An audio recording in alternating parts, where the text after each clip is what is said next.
Okay, we've been studying the life of Joseph, and we have read about his birth and his early childhood, where he is pictured as being the child of promise.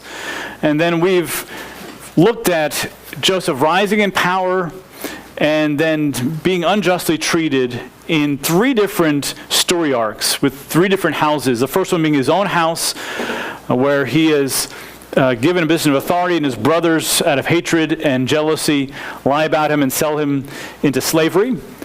We saw the same cycle happen in the house of Potiphar, where he was raised up in a position of authority. Then Potiphar's wife treats him with injustice, and he's put into prison. And then once again, when he's in prison, he is raised to a position of power and authority within the prison system. He's given an opportunity to interpret and minister to two officials, but then he's forgotten. And that leads us, we started last week in the fourth story arc, where he is now in a position of authority in the house of Pharaoh. Now I want to remind you that we had in the first story arc his dreams. We had two dreams. He had one of the sheaves bowing before him, and then the sun, moon, and stars. And that is a promise in which he's still believing and having faith in God. And we have not seen those things come to pass.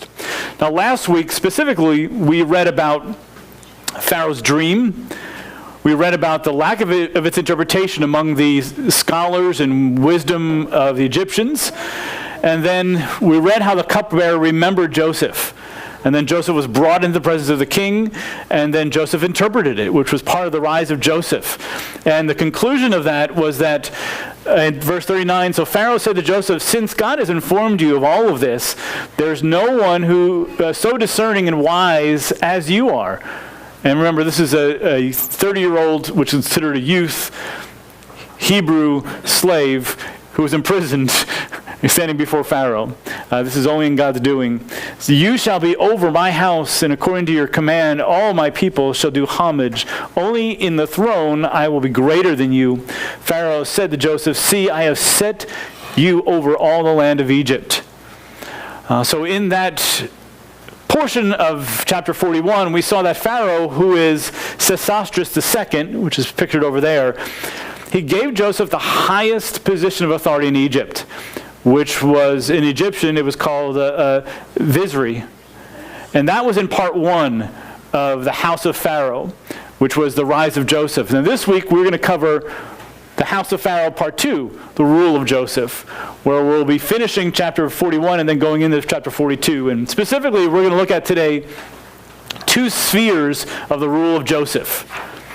So now this rule will start another mini arc within this final arc going on. And this last story arc will continue for the rest of Joseph's life. Right now he's 30, but he will die at the age of 110. And this story arc will continue from chapter 41 all the way to the end of Genesis. What we're beginning here, we won't finish until we finish the book of Genesis. So the first sphere of Joseph's rule is the rule over Egypt, which is the remaining portion of chapter 41.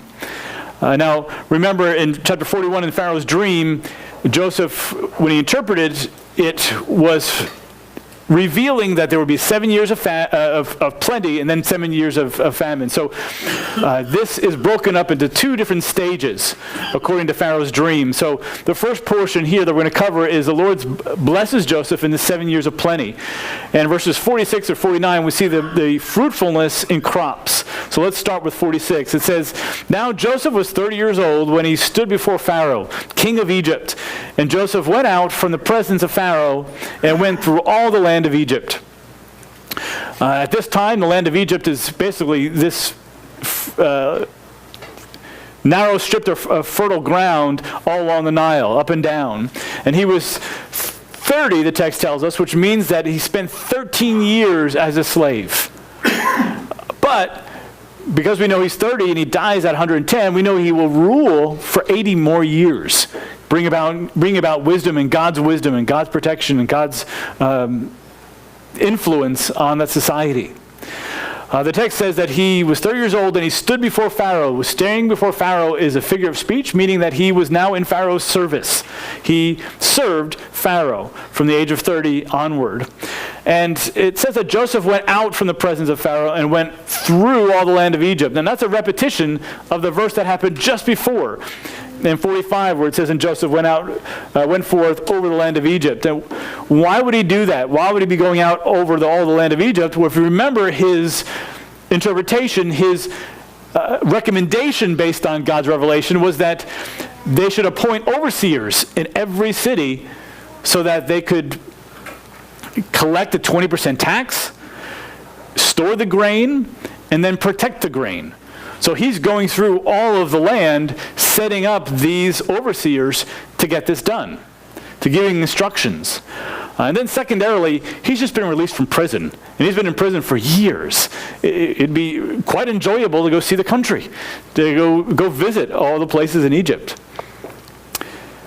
So the text here, it points out that although Joseph receives a great position, great wealth, great privilege, he doesn't waste that position and the riches that he has on himself. He doesn't squander his privileges by focusing in on himself. He gets right to work. And he gets to work to saving the people of Egypt. And he's being faithful to the job that God has placed before him and to the job that Pharaoh has graciously given him. And little does he know that that faithfulness will not only affect the people of Egypt, but it's actually going to save his own family. So this is a constant theme in Joseph's story, in his narrative, is that Joseph being faithful in the little, in whatever he does, he doesn't realize the effects it will have in the future. He doesn't see how God is going to use his faithfulness in the things to come. Moving on to verse 47, it says, during the 7 years of plenty, the land brought forth abundantly. So he gathered all the food of these 7 years which occurred in the land of Egypt, and placed the food in the cities. And he placed in every city the food from its own surrounding fields. What I have pictured here is a tomb painting where there's a grain harvest. We see the harvesting here, and they're carrying the grain, putting it in piles, they're threshing it, and then winnowing it, and then here they're actually shipping it through the Nile. You can just see when they say they went through and collected the grain and put it, it's far more involved than that. It takes a lot of work. But it said these were 7 years of plenty. That the word for plenty is the abundance. This is the abundant years that was the dream and revealed. And the land brought forth abundantly, that literally means handfuls. Just handfuls and handfuls, meaning it is a figure of speech meaning a lot. And notice that when it says he placed it in every city, the food from its surrounding fields, the plenty, the abundance happened throughout the land of Egypt. It wasn't just localized, it was throughout the whole country. And each city was collecting its own. Verse 49 says, thus Joseph stored up the grain in great abundance, like the sand of the sea, until he stopped measuring it, for it was beyond measure. I've pictured again another painting of Egyptians, and they're sitting on mounds of grain and writing down records of it. So it's something they did and knew how to do. But notice here, the text uses a hyperbolic expression of the sand of the sea, which means it was way too much to count. You just couldn't count it all. And that same expression is used earlier in Genesis of Abraham and of Jacob, of their descendants. That God said, I will bless you and give you more descendants than you can count.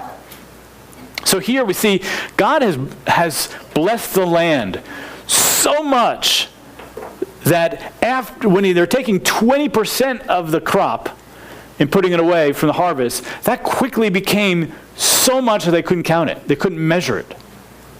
That's an incredible amount of grain and a blessing. So now God did not only bless Joseph and Egypt with abundant crops, but the text focuses on the fruitfulness of sons, verses 50 through 52. Verse 50 and 51 says, now, before the year of famine came, 2 sons were born to Joseph, whom Asenath, the daughter of Potipharah, the priest of On, bore to him. Now Joseph named the firstborn Manasseh, for, he said, God had made me forget all my trouble and all my father's household. Now the word Manasseh, the name Manasseh, is a Hebrew name, and it literally means cause to forget. But now Joseph, with an extra quotation, he's putting it into a context, what that means for him. And it means two things. Number one, that God has made me forget all my trouble. Now, what does he mean by trouble? He had a lot of trouble. He had trouble in that he lost the inheritance of his father, because he was not part of that family anymore. He had experienced 13 years of slavery. He was the victim of repeated injustices, where years of his life were taken. And here we see, in the name of his firstborn, Joseph is saying that God has so filled his life in Egypt with happiness and with joy that he longs for nothing else. He is content. God has given him contentment, has given him peace. The years of trouble were worth where God had placed him and where God had put him. It shows that he loves his wife and he loves his life there in Egypt. And then, number two, it says that God has made me forget, number one, all my trouble, then number two, all my father's household. Now this would include both his inheritance, that which he lost, because he has far more now in Egypt, but also his siblings, which is the source of all his troubles. It shows that Joseph is not carrying a grudge, that he's put that behind him, that now in a position of power, realize he doesn't make any attempt to go find his family or see how they're doing. He doesn't want to open those old wounds. He has moved on. And this is an important part for our story, especially considering the motives that Joseph has in the next chapter. So we'll just remember that, and we'll come back to it when we get to the next chapter. Verse 52 names his second child, where he says, and he named the second Ephraim. For, he said, God has made me fruitful in the land of my affliction. Ephraim, again, is a Hebrew name, which means double fruitfulness. And Joseph applies it here by saying he's made me fruitful. Number one, in his position and freedom. And then number two, in his family. He has 2 sons. God has blessed him. And that is in the land of my affliction, meaning it's the land that he didn't choose. It's not where he wanted to be. And he was been there for so many years in trouble and in slavery. But God has blessed him there. And just as a side note, the land of my affliction, that word for affliction is used of Israel, of being enslaved in Egypt as well. So there's a little bit of foreshadowing going on here. But what I want to point out is in these names, Joseph is expressing his faith that God has been with him and has blessed him through these times. It has directed his path. And he is commemorating that journey in these names. So that in every time he calls Manasseh or Ephraim, or he thinks of them, he's being reminded of God's goodness and God's faithfulness and what God has done. Now, this is something that we should be doing. We should be making things that commemorate and remind us of God's goodness. Now, we're probably not all having children, so we can't name children after things that can remind us, but there are other things. And I want to give you a couple of examples that we use in our family of things that we have designated to remind us of God's goodness and what he's done. Number one is this car. This car has been graciously given to us. It was dropped off for us, and it was given to us for the purpose of being able to minister and drive to different places to serve people in the name of God as part of the building of this church. That car is a gift from God through his people. Number two, it's hard to see, but can you see these scratches and this dent right here? Believe it or not, that's a blessing as well, because a tree fell down on top of that car, and that is the only damage that happened. That's God's provision. His protection. And then finally, we have a rebel sticker on the back of our car. And we use that as a reminder that we are to rebel against the world. The world system, the way, the direction, the lies, the things that people try to tell us, we are the rebels. We are the ones that say, no, we won't do that. We will stand up for God's ways. We will live this way. We will live in accordance with our God. Loving, being gentle, being kind. But no, we will rebel against the stream of society, the ways that people are going in the wrong direction. And that's just a few examples. In one place, that's a constant reminder to us that we made associations about how we can praise God and how He's worked in our lives. And that is a lot like what Joseph is doing with Manasseh and Ephraim. Okay, so now going back to the text or story, with the end of the first 7 years of plenty, we now come to the second period in Pharaoh's dream, which was Joseph's work in famine, verses 53 through 57. And he says, when the 7 years of plenty, which had been in the land of Egypt, came to an end, and the 7 years of famine began to come, just as Joseph had said, then there was a famine in all the lands. But in all the land of Egypt, there was bread. So the text is emphasizing it's just as Joseph has said. It emphasizes the truthfulness of God's revelation and that God was working through Joseph. And you notice it says that the 7 years had ended, and the 7 years of famine began to come, just as Joseph said, and there was a famine in all the lands. That means it's not just Egypt, but also the surrounding countries. And then it specifically says, but in contrast, in all the land, singular, of Egypt, there was bread. Which implies that in the other countries, there wasn't any. Moving on in verse 55, it says, so when all the land of Egypt was famished, when they got hit with the effects of that famine, the people cried out to Pharaoh for bread, and Pharaoh said to all the Egyptians, go to Joseph. Whatever he says to you, you shall do. When the famine was spread over all the face of the earth, then Joseph opened all the storehouses and sold to the Egyptians, and the famine was severe in the land of Egypt. So when the people came to Pharaoh and saying, we need help, we need food, he directed them to Joseph. And you realize that's a quote from Pharaoh. He says, Joseph. Remember, Pharaoh renamed him, but yet he's calling him by his Hebrew name here. And it's probably in the text there for a play, a figure of speech, because the name of Joseph means added. Go to Joseph, the one to whom God has added, and he will give from his abundance and from what he's collected.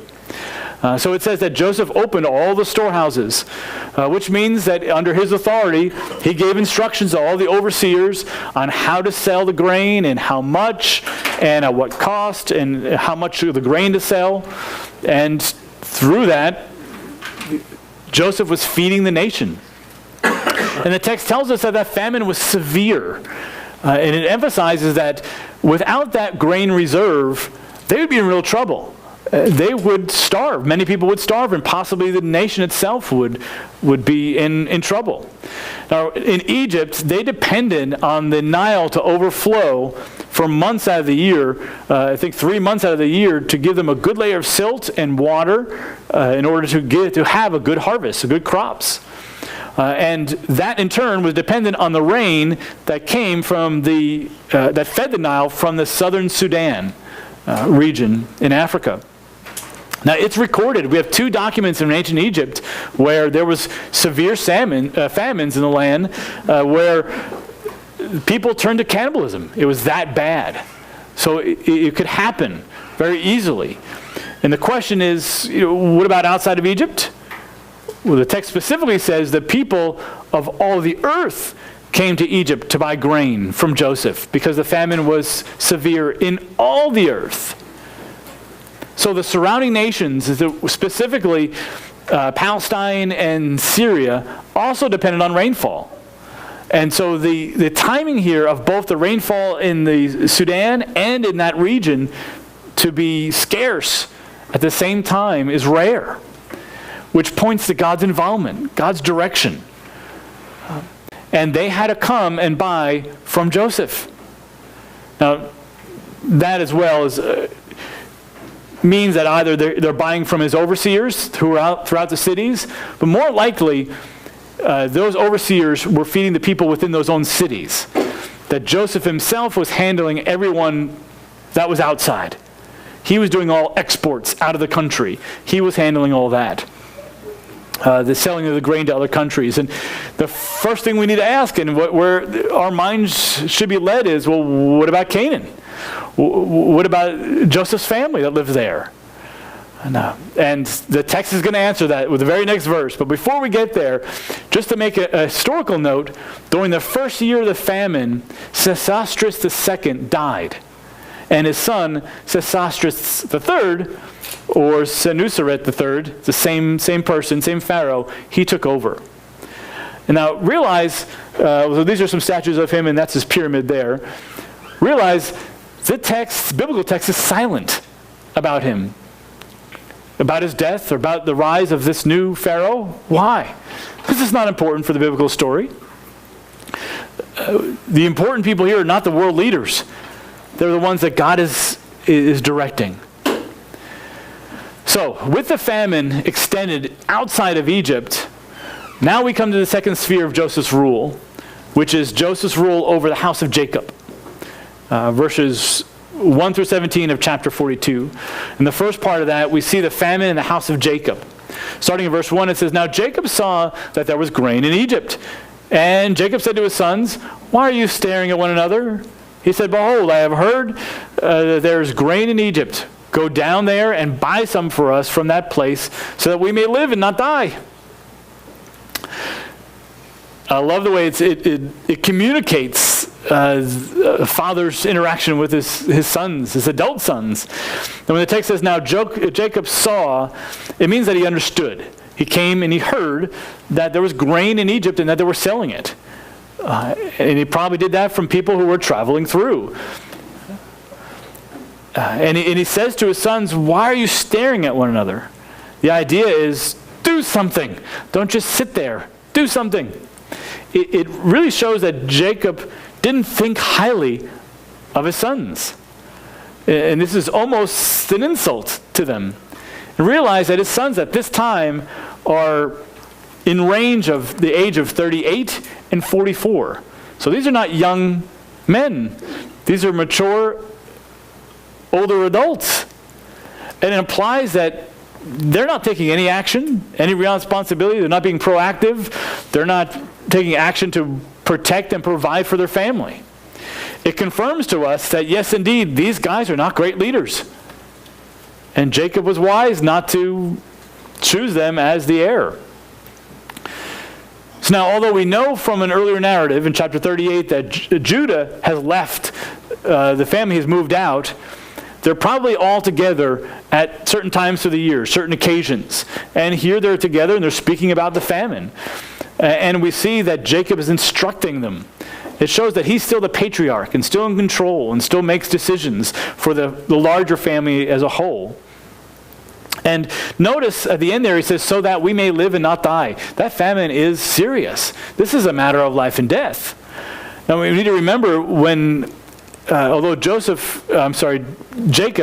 had a lot of money, a lot of herds, and did plant crops, without that rain, the crops are not going to mature to produce any kind of fruit.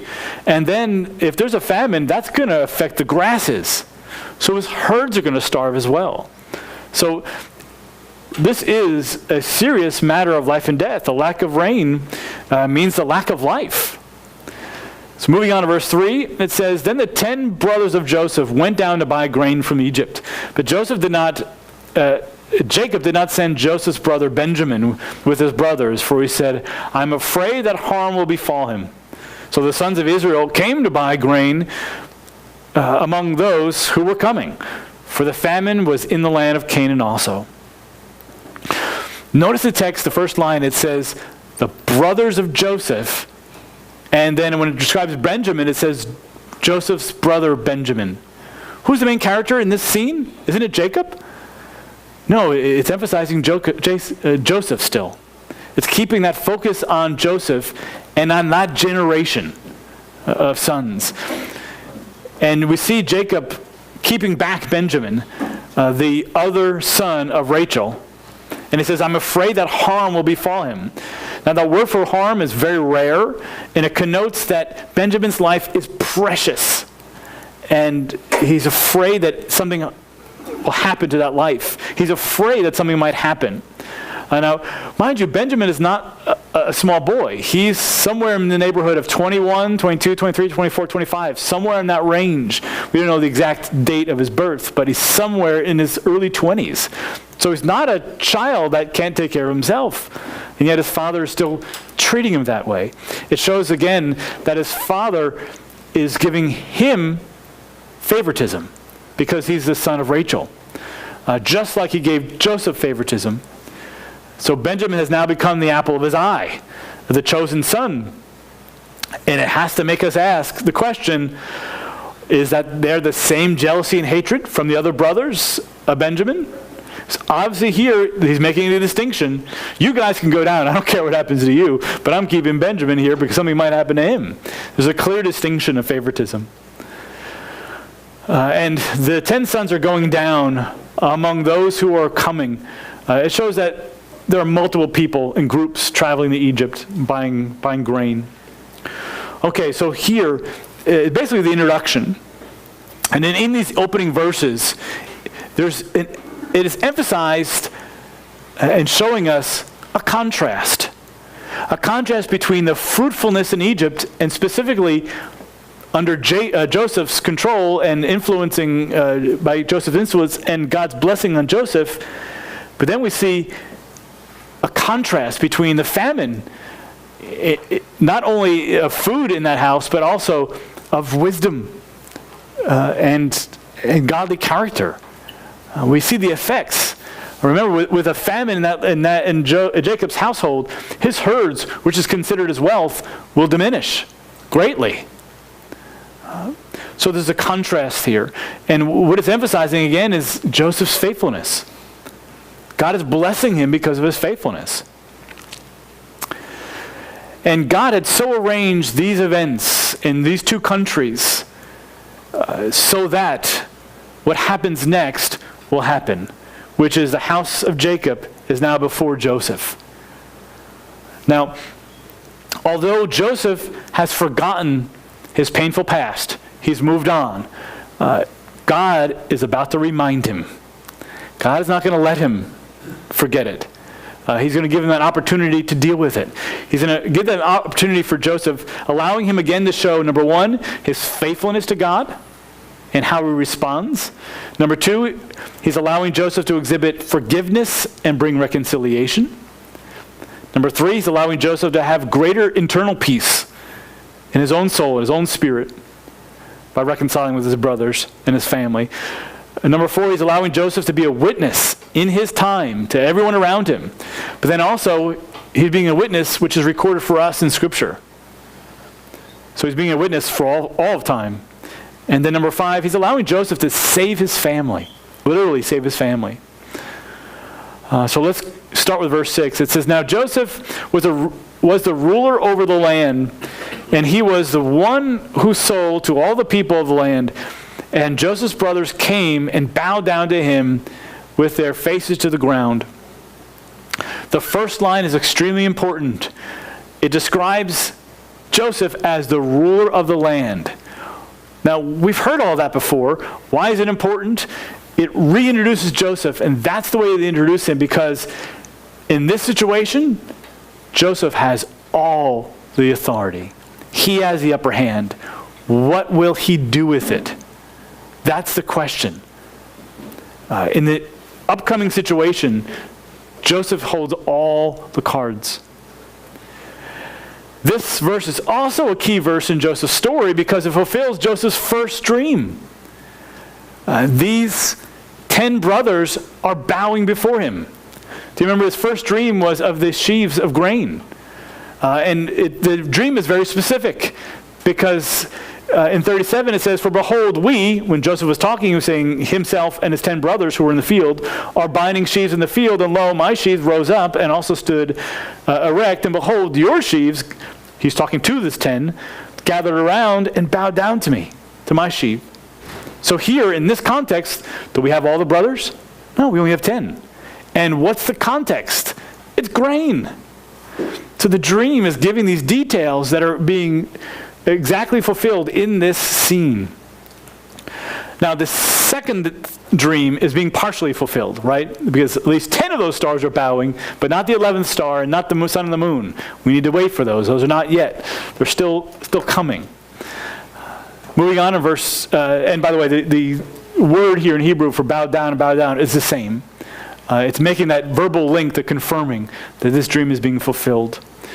Well, verse 7 says, Then when Joseph saw his brothers, he recognized them.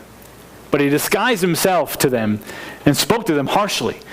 And he said to them, Where have you come from? And they said, From the land of Canaan to buy food. But Joseph had recognized his brothers, although they did not recognize him. Now we may ask, they didn't recognize him? How is that possible? Well, number one, they weren't expecting to see Joseph. Number two, they didn't expect Joseph to be in a position of authority. They sold him as a slave. And he is a man of authority in Egypt. And it's been 20 years. The last time they saw him, he was only 17. He probably wouldn't have a beard, and he looked quite different. And then, number four, Joseph was wearing Egyptian clothing. And his head would have been shaved. He might have had a wig, but it would have been an Egyptian wig. He would have looked completely different. And so, although they didn't recognize him, Joseph recognized them, and he spoke harshly to them. That was part of his disguise. Speaking harshly meant he spoke strong, hard. He was not friendly. If you saw your long-lost brother whom you haven't seen in 20 years, you should be like, Hey, how you doing? Good to see you. No, that would be a soft, warm welcome. Joseph is speaking hardly. And we know from the text is about to come next week, he's speaking through an interpreter. So he's using a harsh tone. The interpreter is communicating, and he's not being friendly or warm at all. And verse 8, he asks them, Where have you come from? And they say, From the land of Canaan. He's doing that to confirm that although he recognized them, and they have to be his brothers, he's confirming it. Yes, you come from the land of Canaan. That is my brothers. And verse 8 says that, again, it repeats that Joseph recognized his brothers, and that although they didn't recognize him, it confirms to us that even in this interchange that they're having, yes, his disguise is working. They're not recognizing him. And that's important for the text because it allows Joseph to interrogate them and to test them, to see whether they are the same heartless men now as they were 20 years earlier. And the following dialogue that they have is given on two levels. There's a surface level and then an internal or personal level. And seeing his brothers and seeing them bow down to him, that brings back memories for Joseph. Verse 9 says, Joseph remembered the dreams which he had about them and said to them, You are spies. You have come to look at the undefended parts of our land. Now, Joseph says he remembers the dreams, plural. He's connecting their bowing down with the dreams that God had given him 20 years earlier. And they are now coming to pass. And they are bowing before him. They are now under his control, under his authority. He has the power literally over their lives. Remember, he was introduced as the ruler of Egypt. That's being emphasized here. And on the surface, what his brothers are hearing is this is a political interrogation. They're viewed as being spies sent out to find the vulnerable spots in the defense of Egypt, prying into the private affairs of Egypt. Now, that phrase, the undefended parts, it's only found in this chapter in the whole Bible. It's a rare phrase. And I think it's used there on purpose because it also implies something else. Literally, it is the naked portions of the land. And it's not our land. That's added by implication, but it's not there in the Hebrew text. It literally says the nakedness of the land. And the word for spies, it comes from the same root as one who lies. Because a spy is one who has to give a false pretense, a false cover. So here, Joseph is saying, you are liars. I know you to be liars, to be deceivers. And you have come to look at the naked parts of the land, the nakedness of the land. Nakedness in the Old Testament, in a lot of context, is associated with shamefulness. And what is shameful in that land was being a slave. They sold him into slavery. That would be a shameful thing for him to still be in slavery, be in a low position.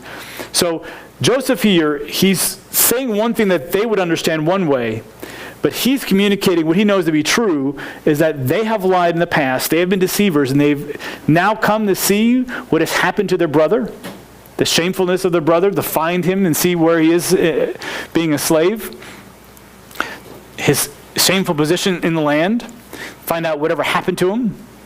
Now notice, they have never came before to look for Joseph. We have no indication that he ever did that during the last 20 years. And to help him, to repent, to possibly free him of slavery, because as far as they know, he was still a slave. Because in that time period, once you became a slave, you were a slave for life. Because he is so associating them with spies and with lying, we can see that he's associating with the kingdom of Satan. I know you to be liars in the past, 20 years ago.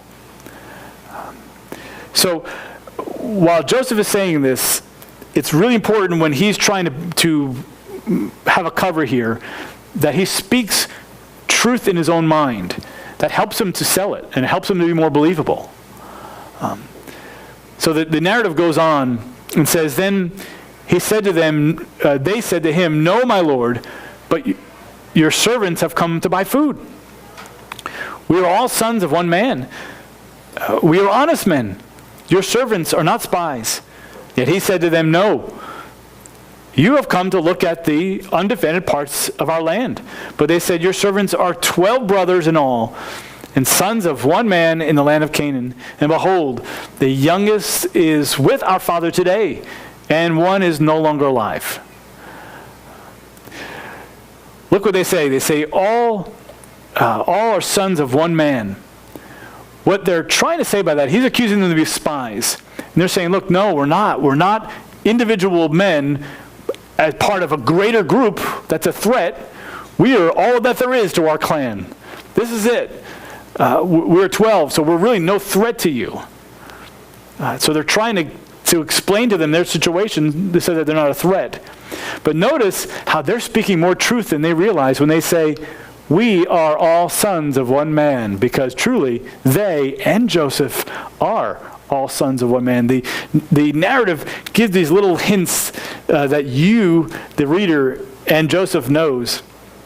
And they claim that they're honest men, which is literally means they're righteous, they're honorable men, which is comical, which is humorous out of the information that we've given already from the narrative. But this creates a situation for Joseph to investigate their claim. Now, in their situation, it would be much easier to lie, because how is this ruler going to know anything about them? It would be much easier to lie to a stranger. But what they do tell him will be important. Now, and realize what did Joseph, as being a ruling authority, expect people under him if he's starting to accuse them? He's going to expect them to lie and to do anything they can to get out of it. Why wouldn't they lie? Well, they wouldn't lie if they were being faithful to God. If their lives had changed and they were living by a different authority and not just for their own safety, their own necks. Because God said not to lie. Okay, so notice they say, "My Lord and your servants." The word for servants means slave. And the Lord is another way of saying master. So although they are not officially slave and master, they are taking a position under him as Joseph's slaves. It's a humble position, and it just emphasizes the dream that Joseph had coming into fruition. But Joseph says, "But no, you are spies." Joseph's words show that he's not convinced. He needs more information. So they tell him more. They inform him of Benjamin being still at home, and then literally they say Joseph, the other brother, is no more. Now that's a translation, it's adding more to it, but literally in Hebrew it says, or other one is no more, which is incredibly ironic because, to say the least, because they're talking to the one whom they're saying is no more. And then verse 14, Joseph said to them, "It is as I said to you, you are spies, you're liars, you're lying. But by this you will be tested. By the life of Pharaoh, you shall not go from this place unless your youngest brother comes here. Send one of you that he may get your brother while you remain confined, that your words may be tested, whether there is truth in you. But if not, by the life of Pharaoh, surely you are spies, you are liars." So he put them all together in prison for 3 days. Okay, surface, what he's saying is, I'm not convinced by your story. I need greater proof. Internally, he is calling them liars because the one they say is no more is right before him. And on the surface, he's testing their words to see if they're really speaking the truth to him. Internally or personally, he's testing their character. Are these the same men I knew 20 years ago, or has God done something in their lives? So Joseph says, by the life of Pharaoh, he makes a solemn oath. It's an oath of certainty. And what that does is it assures that Benjamin's life will be safe. Now remember, Joseph knows full well that, okay, Benjamin is not here among the 10. That means Dad is probably favoring him, just like Dad favored me. And I was in danger, and I was in harm, and Benjamin might be in the same spot. So by doing this, Joseph is assuring that Benjamin will be safely brought all the way back down to Egypt, where he can then take care of him, and Benjamin can live under his protection. So he's trying to protect Benjamin from possible danger. And he says, okay, this is what's going to happen. I'm going to put you all in prison, and one of you can go back. And it says that he's going to put them in confinement while you remain in confinement. That's the same word used earlier of Joseph's imprisonment. So now they will be in the pit. Do you see the situations mirroring or being reversed? They are put into a pit despite their claims of being innocent by the hand of their brother, and now they await their fate. Everything in which Joseph went through. And that word there at the end in 17, it says, so he put them all together in prison for 3 days. The word put them all together is literally he gathered them in Hebrew. And it's not a word that typically used for putting someone in jail. It's probably a word play or play on words, because that word there is asaph, which sounds a lot like Yosef, which means to added. So he's adding them into prison. And he adds them there for 3 days. And he puts them there in 3 days to see if they would bicker, they would fight, as to who is the one that would go free and go back home. And it's long enough for them to see the seriousness of their situation. But in reality, we need to ask, what is Joseph doing here?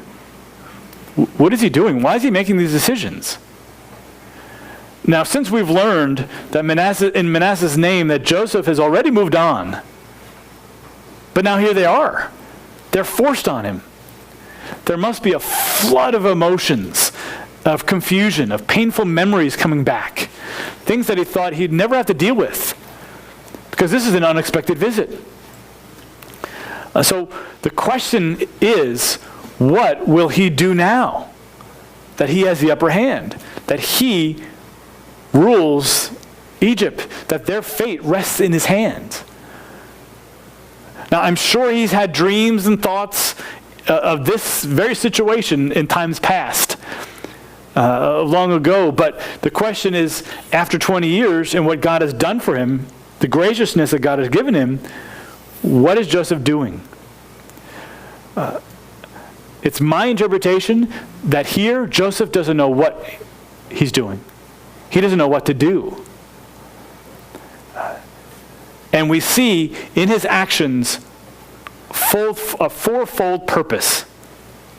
Number one, in his actions here, in his plan and putting his brothers in prison, he's securing a safe passage of Benjamin to Egypt, where Benjamin can now be under his care. Number two, he's investigating whether they have become honest men as they claim. Number three, chapter 37, it was emphasized that these brothers were not acting like brothers. And it was quite difficult and quite atrocious.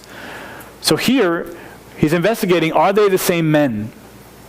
And he's put them in a situation to see how they would act towards each other as their family. Would they act as a family, or would they still be selfishly wicked? And the text is implying that their fate and their future depends on whether they will be faithful to God. How are they going to act? Are they going to act selfishly or righteously? Are they going to be honest and honorable men as they claim? Their future is dependent on it. And then number four, and probably the most important thing, instead of judging them immediately out of his emotions, Joseph gives them time to think and to pray. It gives them time, presumably to pray, to seek God's will, and possibly seek out godly counsel.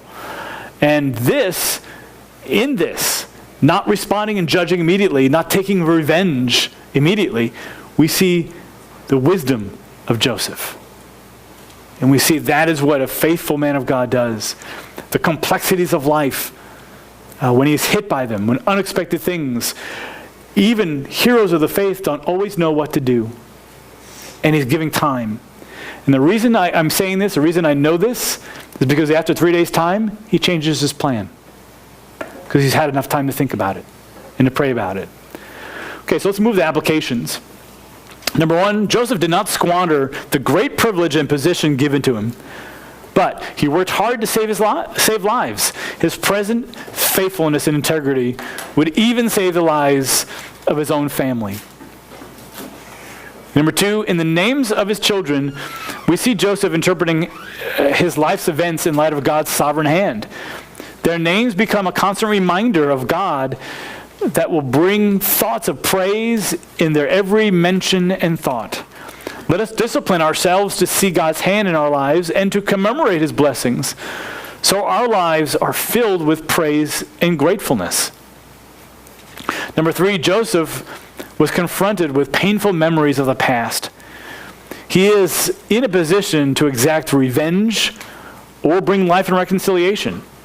Instead of being quick to make a decision and a judgment, Joseph gives himself time to work through the complexities within and to remain faithful to God. Wisdom waits for clear direction. And then number four, throughout Joseph's narrative, his faithfulness to God directly impacted not only his life, but also countless thousands of others. Actions and decisions will affect our future good, for good or for harm. In this narrative, we are anxiously waiting to see if the brothers have matured and have become men of faith. Their future depends on it. We too must strive to be faithful in all of life's moments and decisions, living out his ways for his glory.